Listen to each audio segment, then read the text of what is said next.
참 교회라는 것이 그렇습니다. 오늘 광고를 보시면 알겠지만 새로 가정을 이룬 가정이 있는가 하면 또 사랑하는 또 남편 아버님을 먼저 하늘나라로 보내야 하는 아픔도 있고, 또 일부 예배는 또 태어나서 손녀를 데리고 처음으로 우리 교회를 방문하신 또 어린 생명도 있고, 참 이럴 때 쉽지 않죠. 여러 가지 일들이 우리 가운데 있다라는 것을 봅니다. 그럴 때마다 우리는 초점을 잘 맞춰야 된다고 생각합니다.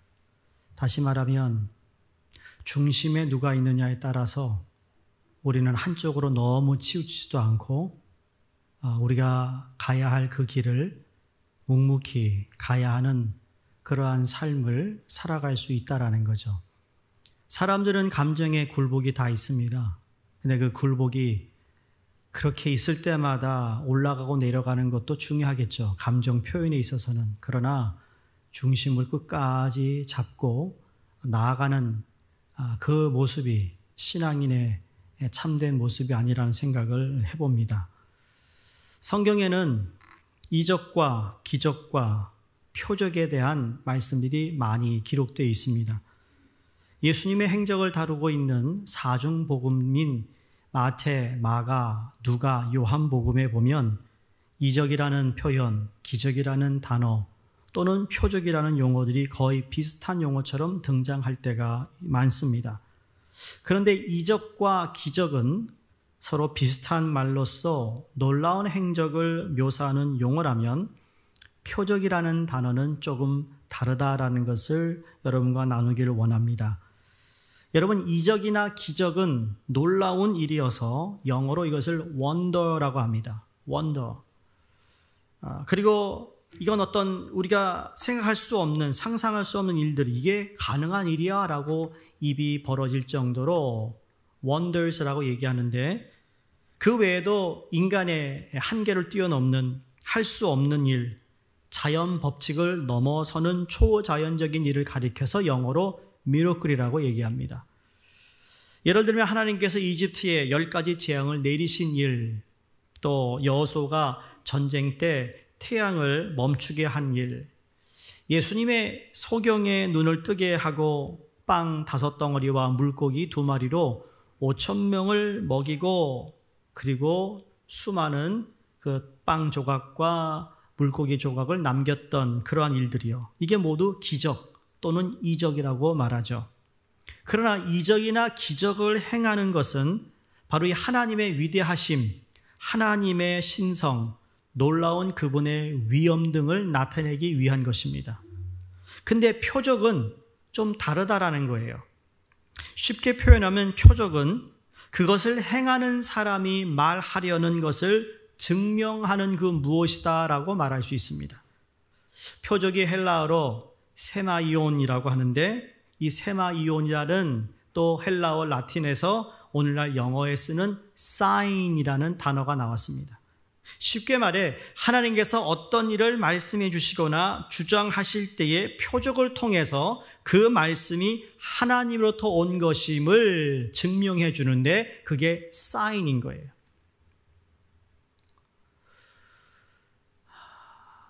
저희 외할머님이 저희 집에 같이 사셨을 때 외할머님은 그 누구보다도 언제 비가 온다는 것을 정확히 알고 있는 분이셨습니다. 아이고 내 다리가 저리다. 그러면 분명히 내일 비가 왔습니다. 신통합니다. 왜 짭을 못 가지셨나 모르겠는데, 근데 사인이었어요. 그분의 몸에 오는 사인. 이적과 기적에 관해서는 놀라운 일이 벌어졌지만 표적이라고 표현할 때는 그거에 대한 분명한 사인이 있다라는 것을 말씀해 주기 위해서 표적이라는 단어를 성경에서 쓰고 있다라는 겁니다. 오늘 읽은 본문에 요한은 오늘 읽은 마지막 절에 뭐라고 그래요? 이것이 두 번째 표적이니라. 첫 번째 표적은 지난주에 여러분과 나누었던 물로 포도주를 만들었던 것이 첫 번째 표적이고, 오늘 두 번째 요한복음에서 예수님이 보여준 표적이 바로 오늘 왕의 신하의 아들을 고쳐주신 일입니다. 그렇다면 무엇이 이 사건을 두 번째 표적이라고 했던 것일까라는 것이 궁금한 것이죠. 갈릴리 지역 북쪽으로 가버나움이라는 지역이 있습니다. 이곳에는 헤롯 안티파스라는 왕의 신하가 살고 있었던 곳입니다. 이 왕은 정식 왕이 아니라 로마 황제로부터 위임을 받아, 뭐냐면 그 당시에 로마가 이스라엘도 다 지배하고 있었던 때라 왕을 함부로 세울 수 없었어요. 그래서 로마에서 왕을 위임하여 그 이스라엘 지역을, 나라를 통치하고 지배하는 사람을 뽑았던 것입니다. 그 왕 신하가 바로 가버나움에 살고 있었다라는 겁니다. 그러니까 왕의 신하니까 얼마나 권력이 있겠어요? 또 한 지역을 통치하고 지배할 만큼 그 사람 역시 그 인근에서 대단한 힘을 가지고 있는 사람이었을 것으로 예측을 합니다. 근데 그 지역에 이 갈릴리 가나와 가버나움과 한 20마일 거리라고 해요. 20마일 거리 떨어졌으니까 웬만한 소식은 그래도 듣지 않겠어요? 그래서 늘 어떠한 일이 벌어지고 있는가를 소식을 듣고 있었던 찰나에 이 나사렛 출신의 예수라는 이 인물이 자꾸 등장했던 것을 아마 이 왕의 신하도 듣고 있었던 것 같습니다. 지난주에 함께 보았던 갈릴리 가나 혼인잔치에서 물이 변하여 포도주로 만들었던 소식도 들었을 것입니다. 기가 막힌 소식을 들었을 것이죠. 그런데 그러한 소식을 듣지만 자신과는 상관없는 일이었습니다. 왜냐하면 자기가 섬기는 왕 헤롯 안티파스는 그러한 사람들의 이야기에 별로 흥미를 갖지 않았고 선지자라는 사람을 별로 좋아하지 않았습니다. 왜? 종교인이 아니었기 때문에. 그러니 왕이 싫어한다는 것을 알면서 그런 사람들을 가까이 하거나 그 사람들의 이야기에 관심을 가진다는 건 그건 아무런 유익되는 일이 아니었기 때문에 관심을 갖지 않았어요. 당연히 권력과 재물 그리고 지식 외에 모든 것을 가진 아쉬운 것이 없는 사람이었는데 보세요. 어느 순간 이 신하도 더 이상 망설일 수 없을 처지에 놓이게 되었어요. 더 이상 그 예수라는 청년에 관한 이야기에 관심을 갖지 않았던 이가 관심을 가져야 하는 일이 생겼다는 이야기예요. 근데 이게 언제요? 어느 순간. 여러분, 어느 순간이에요, 우리 인생은. 내가 계획하고 준비하고 다 했는데 근데 어느 순간 다 잃어버릴 수 있어요. 어느 순간이라니까, 어느 순간.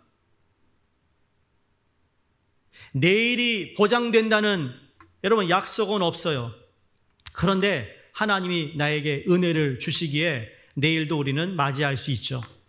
자고 일어나면 오늘 내게 생명이 연장된 것에 대해 감사하기에 하나님 오늘도 감사합니다라고 기도하고 시작하는 것이죠. 특별히 감사한 게 있어서 감사하는 게 아니에요, 여러분. 내가 오늘 자면, 저녁에 자면 내일 아침에 일어난다라는, 여러분 이게 감사한 거예요. 진짜 어느 한순간이야, 한순간. 제가 청소년 사역을 할 때 그런 얘기 많이 들었습니다. 아유, 목사님 우리 아이가 얼마나 착한지 모릅니다. 그래요? 어느 순간 친구하고 학교 땡땡목 하더니 땡땡이 하루, 이틀, 일주일, 한 달, 한 세메스터, 한 학기 학교에서 연락이 옵니다. 얘 졸업 못 시키겠다고. 그게 어디서 시작이에요? 한순간. 한순간. 왜? 지금 자기 아들의 일이, 생명이 걸려있기 때문에. 아들이 갑자기 이상한 병에 걸려서 고열로 죽어가고 있었기 때문에. 그래서 전에 물을 포도주로 만든 예수를 찾아가야겠다는 결단을 내립니다. 이 한순간. 여러분 왜 그랬을까요? 아니, 그 지역을 다스리는 왕의 신하면 아까도 말씀드렸지만 이 사람은 돈이 있어요. 부가 있어요. 이 사람이 가진 인맥을 생각해 보세요. 이 사람이 가진 권력을 동원해서라도 자기 아들을 고쳐보려고 수단 방법을 가리지 않았었겠어요? 그러나 치유하지 못했어요. 치료를 받을 때는 조금 낫는 듯 했는데 다시 열이 오르더니 더 악화되는 모습을 보면서 어쩌면 그의 마지막 희망은 내가 소문으로만 듣고 있던 저 예수에게 가는 일밖에 남지 않았나 하는 생각에 그는 망설임 없이 가버나움에서 가나로 길을 나서게 됩니다.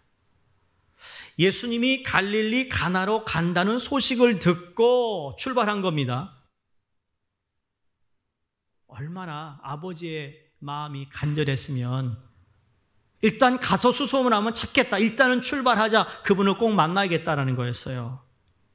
결국 우리가 아는 대로 예수님을 만나 기적이 일어납니다. 그럼 결론적으로 이 신하의 아들이 고침을 받았는데 궁금한 것은 이 신하의 아들이 어떻게 고침을 받았느냐는 거예요. 여러분 잘 들으셔야 합니다. 결론이 중요한 게 아니라 그 과정이 중요한 거예요. 그 과정에 내가 하나님 앞에서 어떤 모습으로 사느냐에 따라서 결론은 거의 맞아요. 좋은 결론을 맞이할 수 있다는 얘기예요. 그런데 내가 살아가는 이 과정이 어떠한 과정인가에 따라 결론이 내가 예상한 것과 달라질 수 있어요.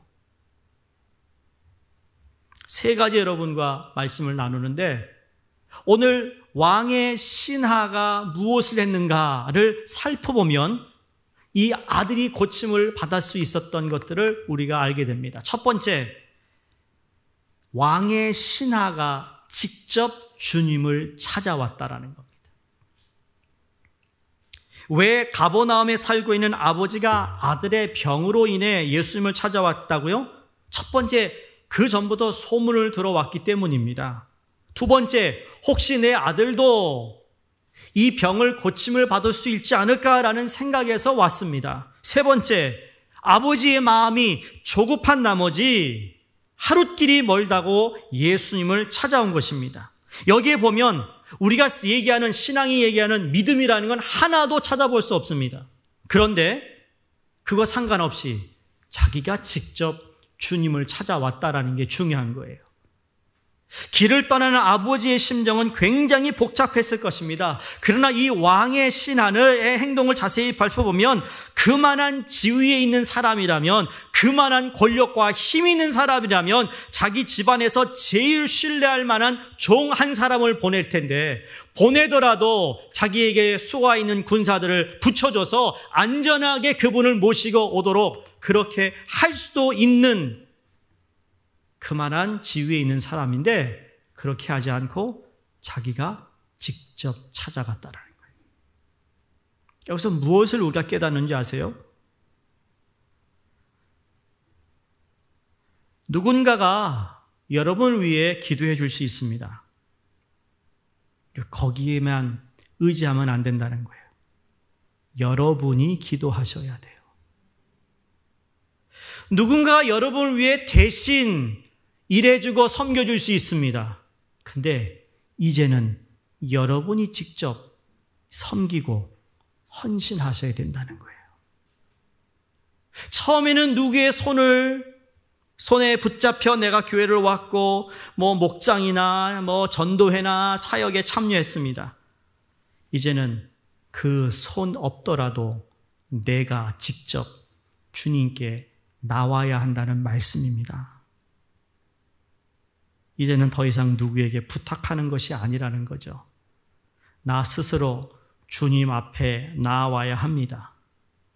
내가 주님을 찾아야 하고 내가 주님께 기도해야 되고 내가 해야 하는 거예요. 누가 대신 예수님께 나오는 건 초신자는 그래요. 그러나 그 다음부터는 아니에요. 군사반을 마친 분들에게 늘 얘기하는 말씀이 있다고 그랬잖아요. 홀로 서게 하는 거라고. 그전에는 목사를 바라봤고 같이 공부하는 사람들의 위로와 격려를 받았는데 그거 마치고 나면 홀로 서기를 꼭 해야 된다고요. 배고프다고 젖병 끼워주지 않는다고요. 언제까지 젖병 빨겨 있겠어요? 이 아버지는 주님을 직접 찾아왔습니다. 여러분, 주님을 직접 찾으시기 바랍니다. 두 번째, 아버지의 절실함이었습니다. 47절에 보니까 그가 예수께서 유대로부터 갈릴리로 오셨다는 것을 듣고 가서 청하되 내려오셔서 내 아들의 병을 고쳐주소서 하니 그가 거의 죽게 되었습니다. 보세요. 갈릴리로 오셨다는 것을 듣고 그리고 가서예요. 중간에 아무런 내용이 없는데 듣고는 그냥 갔다라는 거죠. 이게 뭐예요? 간절함이에요. 근데 영어 성경을 보니까 이 요청을 하는 청하되 내려오셔서라는 이 단어를 자세히 보니까 좀 더 정확한 표현이 기록되어 있는데 어떤 표현인가 하면 이렇게 쓰여져 있습니다. He went to him and begged. 어떤 단어예요? beg. 여러분, beggar 아시죠? beggar는 누굽니까? 구걸하는 사람이에요. 지금 이 사람이 지위가 있고 권력이 있고 인맥이 있고 군사들도 거느릴 수 있는 신하임에도 불구하고 예수님 앞에서는 그냥 내려와 주세요 라고 물었던 것이 아니라 구걸했다라는 거예요. 한번 물어볼까요? 여러분, 언제 하나님께 구걸해 보셨습니까? 마지막 주님께 구걸했던 때가 언제였습니까? 아니, 구걸은 해 보셨습니까? 목사님 무슨 말입니까? 내가 거지입니까? 구걸하게? 벌써 틀린 거예요. 미안하지만.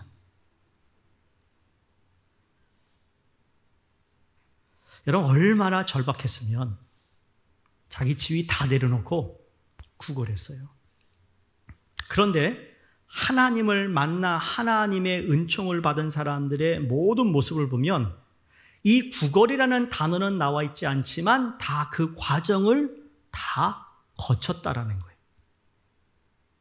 부자 삭개오가 지위와 돈이 있고 자기 집에 벽을 얼마나 높게 쌓겠어요? 도둑 못 들어오게. 그 동네 사람이 삭개오를 모르는 사람이 없어요. 근데 삭개오가 결국은 예수님을 보기 위해서 어떻게 했어요? 뽕나무 나무에 올라갔어요. 그게 뭐예요? 자기의 체면, 자존심을 다 내려놓았다라는 거예요. 주님을 보기 위해서.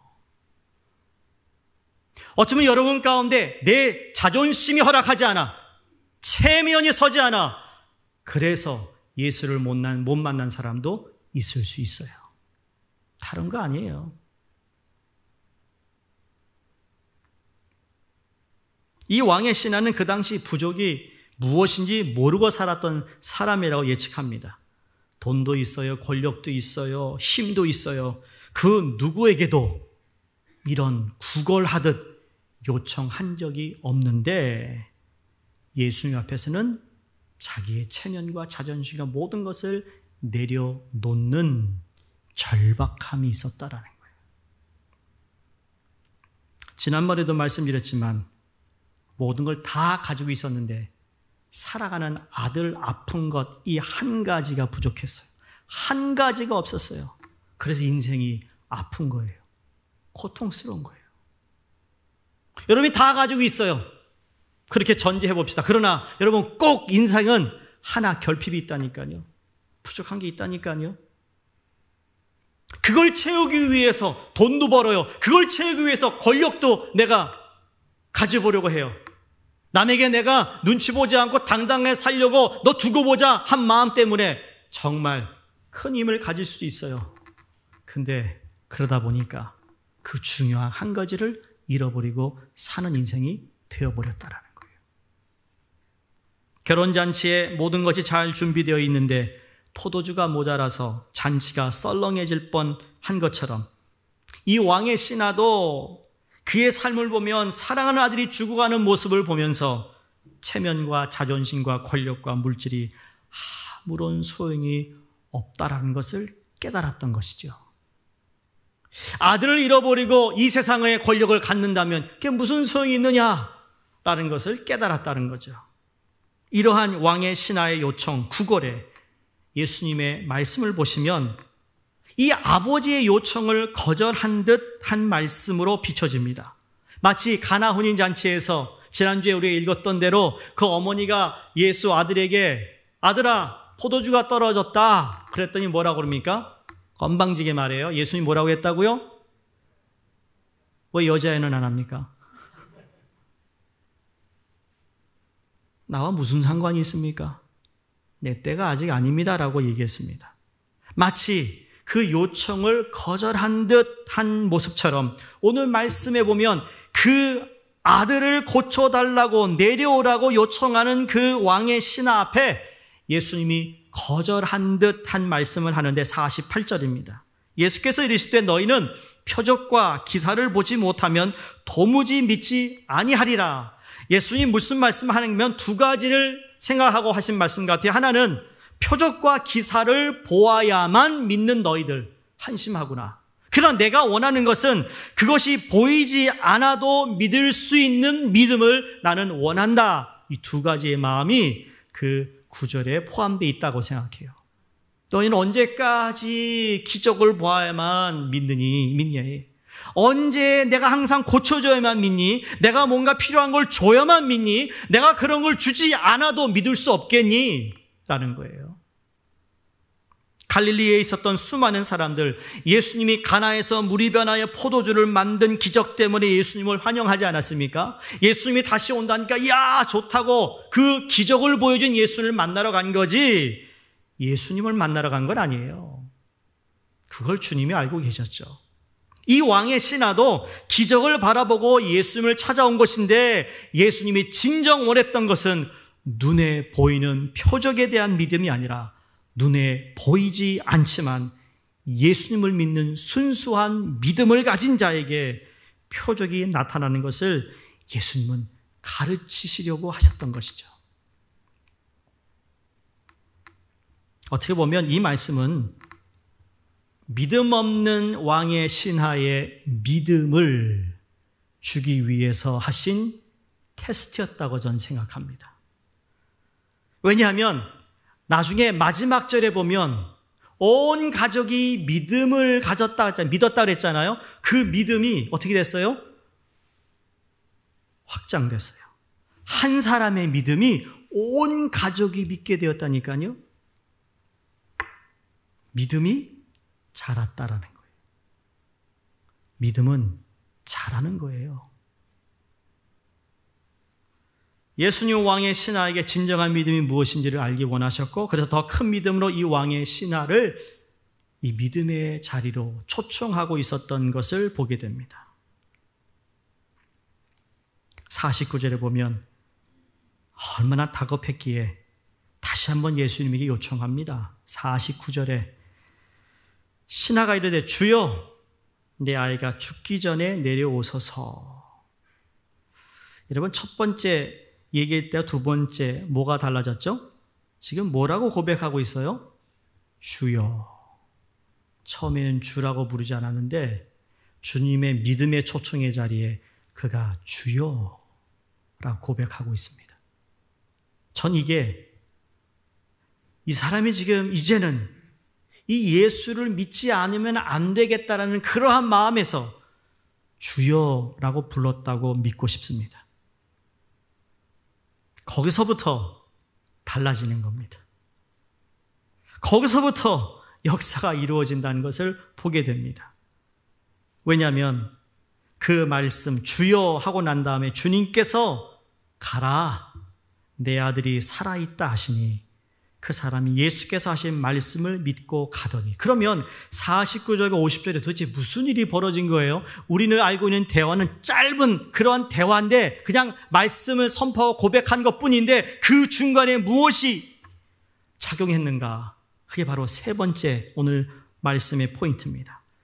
말씀을 믿었던 믿음이었습니다. 물이 포도주로 된 걸 보고 믿은 것이 아니라 앉았던 자가 일어나는 걸 보고 믿었던 것이 아니라 주님이 말씀하신 것을 듣고 믿었습니다. 사랑하는 여러분, 우리는 주님 우리 삶 가운데 많은 일들을 행하고 계십니다. 내가 알던 모르던 느끼던 느끼지 못하던, 의식을 하던 의식을 하지 못하던 주님이 우리 안에서 계속 우리를 돕고 계시고 일하시고 계십니다. 근데 때로는 그것이 보이지 않기 때문에, 들리지 않기 때문에, 만져지지 않기 때문에 우리는 하나님이 일하고 있다는 것을 느끼지 못합니다. 그래서 뭔가 보여야 되고, 뭔가 정말 달라지는 게 있어야 되고, 그래야만 내가 믿겠다. 우리 주님이 똑같은 말씀을 합니다. 어찌 표적과 기적을 보고 믿으려고 하느냐. 그것만 보고 믿으려고 하는 너희들. 그러나 그게 보이지 않아도 믿어야 되는데, 여러분, 말씀이 보입니까? 여러분, 말씀이 잡혀집니까? 말씀이 들립니까? 아니요. 말씀이 눈에 보이지 않는다 할지라도, 근데 주님이 하신 말씀 앞에 이 왕의 신하의 마음이 뜨거워집니다. 무엇 때문에요? 믿음 때문에. 여러분, 내가 다 알고 믿는 게 아니에요. 이번 주 여러분이 요한복음 보시면서, 읽으시면서 사도 베드로의 얘기가 나오잖아요. 여러분, 사도 베드로가 뭐라고 그러죠? 그가 믿고 알았다라는 대목이 나와요.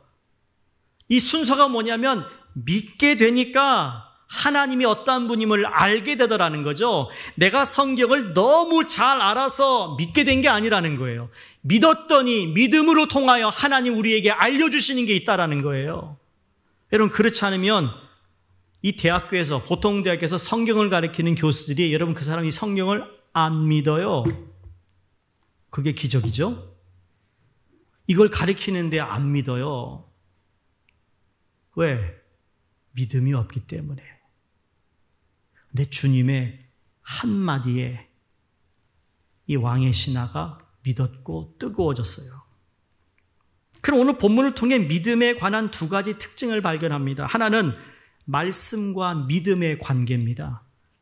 눈으로 보고 귀로 듣고 손으로 만지는 것보다 더 중요한 것은 예수님의 말씀을 그대로 믿고 확신할 수 있는 믿음이라고 생각합니다. 의심하는 도마에게 예수님이 오셨습니다. 도마는 예수님이 부활했다는 소식을 들었지만 동료들의 말을 믿지 못했습니다.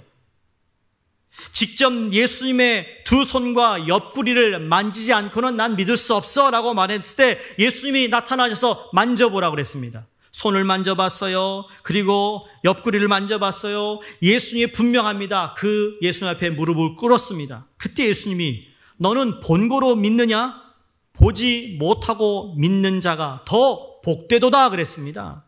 믿음이란 보지 않고 믿는 것이에요. 기적을 보고 믿는 것이 아니라는 거예요. 살려주었기 때문에 믿는 것도 아니에요. 어떤 경우에는 기도했는데도 살지 않을 수 있어요. 왜? 죽음을 받아들이는 것도 믿음이기 때문이에요. 반드시 살려주는 것만이 믿음이 아닙니다. 우리가 세상을 살면서 인생이 원치 않는 방향으로 전개되어 갈 때 그것을 받아들일 수 있는 것도 믿음인 거예요.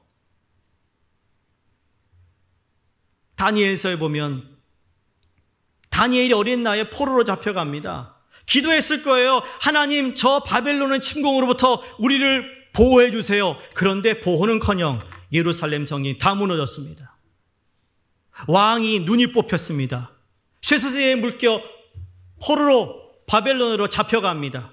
그 뒤에는 귀족들이 다 쇠사슬에 묶여 가는데 거기에 다니엘도 갔잖아요. 바벨론에 도착해서는 이름을 빼앗겼어요. 하나님을 경배하지 못해요. 그 나라의 철학과 그 나라의 종교와 그 나라의 역사와 그 나라의 언어를 배워서 그 나라 왕의 신하가 되어버렸어요. 그때 다니엘이 뭐 했습니까? 투항! 죽어도 좋다! 절대 안 한다! 이러지 않았습니다. 수긍합니다. 왜?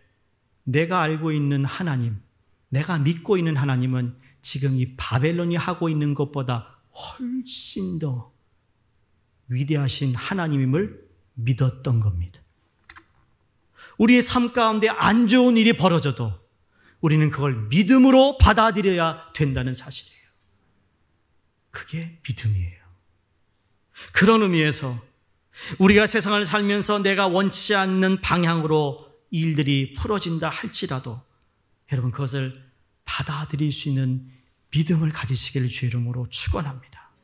마태복음 8장에서 예수님께서 백부장의 하인을 낫게 하신 이야기가 나오잖아요. 예수님께서 백부장의 하인을 고쳐줄 테니 집으로 가자 했더니 백부장이 뭐라고 그럽니까? 주여, 내 집에 오심을 내가 감당하지 못하겠습니다. 어찌 부족한 내 집에 주님이 우리 집에 오시겠습니까? 아니, 오시지 마십시오. 말씀만 하십시오. 나도 윗사람인데 내 정도로 오라고 하면 오고 가라고 하면 가는데 하물며 예수님께서 말씀만 하시면 됩니다.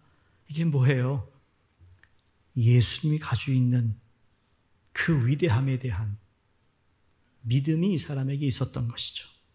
그래서 예수님이 야, 이스라엘 중에 아무에게도 이만한 믿음을 내가 보지 못했구나 라고 믿음을 칭찬하십니다. 사랑하는 성도님들, 믿음의 실체는 기적도 이적도 아닌 말씀입니다. 말씀을 믿는 것입니다. 하늘과 땅은 없어질지라도 하나님의 말씀은 없어지지 않는다고 하신 말씀을 기억하셔야 합니다. 하나님의 말씀이 모든 만물을 창조하셨습니다. 하나님이 말씀하신 것이 성취되고 있습니다. 하나님이 말씀하신 대로 되는 줄로 믿으시기 바랍니다. 두 번째 특징의 관계는 여러분 믿음과 기적의 관계입니다. 우리가 믿음이 있을 때 하나님께서 능력을 행하시는 걸 잘 알고 있습니다. 예수님께서 지나가시다가 불쌍한 사람에게 병을 고쳐주신 적이 없습니다. 근데 병을 고쳐주실 때는 그 사람에게 믿음을 물었습니다. 네가 믿느냐? 한 번은 할 수만 있거든 내 아들의 병을 고쳐주세요. 예수님이 할 수만 있거든이 무슨 말이냐? 그 믿음을 가지고는 내 아들이 고침을 받을 수 없다 그랬습니다. 믿는 자에게 능치 못함이 없다 하니까 그 사람이 뭐라 했어요? 내가 믿나이다. 그랬더니 아들이 고침을 받았어요. 네 믿음대로 될지어다. 이것이 믿음과 이적의 기적의 관계입니다. 자, 예수님의 말씀을 듣고 이 믿음이 생긴 이 아버지가 돌아가면서 내려가는 길에 누구를 만났습니까? 자기 집의 종들이 막 급히 올라오는 겁니다. 오다가 주인님, 아드님이 살아났습니다. 그런데 그때가 언제야? 라고 물었더니 그 말씀을 하신 그 시각이었음을 알게 됩니다. 그러자 무슨 일이 일어납니까? 53절에 그의 아버지가 예수께 내 아들이 살아있다 말씀하신 그때인 줄을 알고 자기와 그 온 집이 다 믿으니라.